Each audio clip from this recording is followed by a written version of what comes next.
शिक्षण अर्ध्यात सोडलं. म्हणजे किती दिवसाची शाळा झाली? 1 दिवस आणि अर्धा दिवस.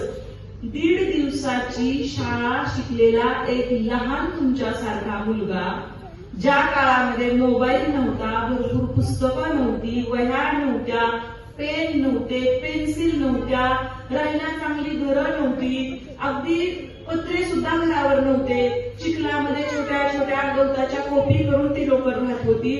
अशा वेळच्या त्या मुलांना शिक्षण म्हणजे काय याची कितीतरी मोठी ओढ होती. आणि याच मुलाने पुन्हा एवढं साहित्य दिलं. आताच मॅडमने सांगितलं की 35 कादंबऱ्या, 1 नाही 2 नाही, किती 35 कादंबऱ्या.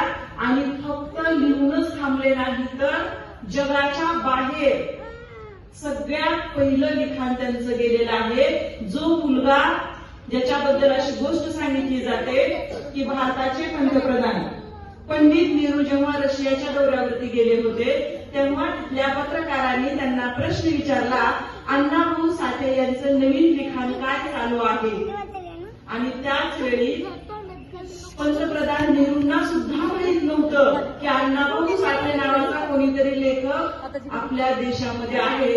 त्यांनी त्यांच्या पीएला विचारलं, अण्णाभाऊ साठे कोण आहेत? आणि त्यांनी कानात सांगितलं की ते एक लेखक आहेत, परंतु मलाही त्यांची संपूर्ण माहिती नाही, परंतु ते लिखाण चांगलं करतात एवढं मी ऐकलं आहे. आणि आपले कर्तव्य दक्ष असणारे आणि समयसूचकता पाळणारे आणि कोणत्या वेळी कुठं बोलावं आणि कोणत्या वेळी गप्प बसावं हे लहान असल्यापासून त्यांच्या आचरणात आणणारे पंतप्रधान होते.